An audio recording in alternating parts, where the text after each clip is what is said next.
they are trying to preserve and restore cultural and historical heritage in the country.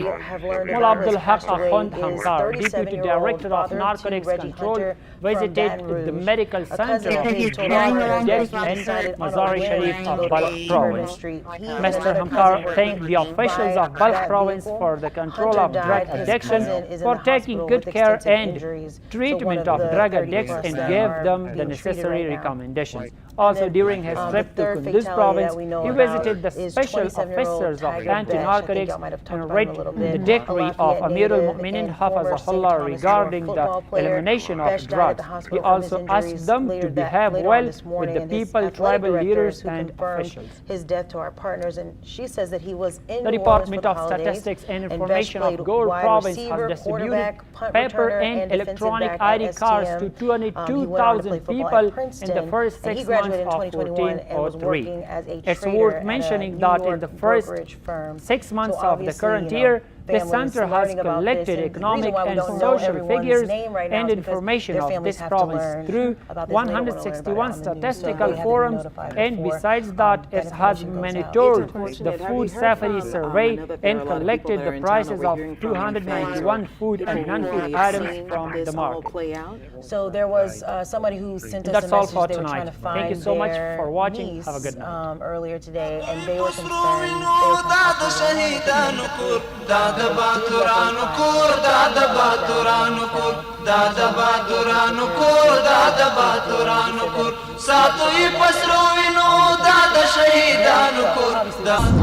It's heavy for all that are involved. I mean, not only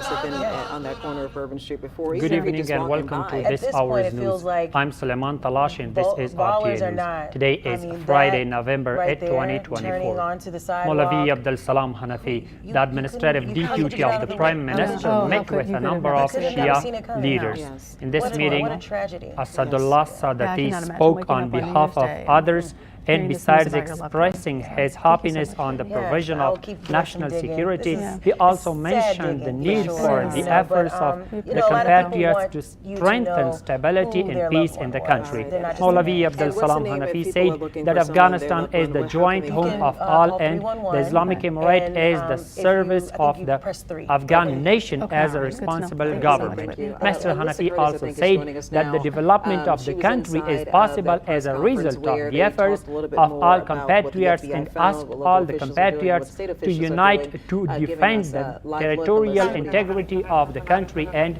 the government. Hey guys, yeah, we are now on Sohail Canal Shaheen, Street, head just of the right in front political of office Bourbon, of the at the Islamic scene Emirate in of Qatar, where this all met started. and I'm going talked to take with a the step new out of the way Italian so you can ambassador see to Afghanistan. what is going The head on of right the now. political Police office of the have Islamic a Emirate in really Qatar large wrote area on his blocked off by page that crime the scene two tape. sides Again, discussed as we've been education, saying all health morning sector, and now humanitarian afternoon, aid, the there's fight against every climate single change, type and of the law alternative of enforcement poppy out cultivation here for and farmers working on in this. this meeting. LSP Sohail Shaheen Jefferson called Parish these meetings has a truck out productive, here. adding that NOPD, both of course, sides we know emphasize FBI is the lead on investigators continuing the on this incident right now. A big question so many people have had Deputy today, Minister of waking up once they heard Anti-Narcotics this of the Ministry information of was, Interior Affairs weren't there announced bollards? the Aren't arrest there of two barricades people in the connection with situation? the smuggling of Well, drugs those in barricades, Nangarhar those province. bollards were According to the down. deputy, We now these know two persons from were the press arrested conference by that we the had a little while Anti-Narcotics ago Department that they in were not cooperation working, with and they the are part Anti-Narcotics of the Department of infrastructure Nangarhar package and province. plan that the city has been working on The in Ministry of preparation Energy for the and Super Water Bowl. has So started Mayor Cantrell solar said that power they've been generation working to projects get in these Kabul and some repaired and provinces. fixed and Officials working of better this than they ministry were say working, that they're and that's working why with they were foreign and not domestic up at the companies time. to produce Those solar are there electricity in Logar, in order Khost, to prevent Paktia, situations Zabul, like this. and We Farah know Bourbon provinces. Street is We a have more heavy in the pedestrian report. area, so The police spokesperson always, of the not just on Ministry big of events, Energy but and Water it's says normally that on in the normal field of weekends, solar don't want electricity to have production, this people ministry driving is through the responsible streets. for So production where of those solar bollards electricity would in many have been, they provinces, say that they had including barricades and they had an NOPD truck out there, an SUV unit parked out there, but that did not matter. They say this person, the suspect, was so intent, so hell-bent on causing this carnage that he drove up and around the sidewalk to do this and commit this act. And police say, the governor says that he was just so intent on doing this that he could have come up and gone on the sidewalks on Canal. He could have done the same thing on any other street. So they're saying yes, you know, while there was a barricade, that he was going to do this no matter what. Again, they are working to get those fixed for and in time for the Super Bowl. Governor Landry said that he was planning to enact an emergency declaration tomorrow in preparation for the Super Bowl and all the events that we have coming up. He said, scratch that, we're enacting it right now. We are having this emergency declaration right now. That way, all of these resources that we need can be deployed to this situation right now. Again, you saw, I think we've seen all throughout the day, but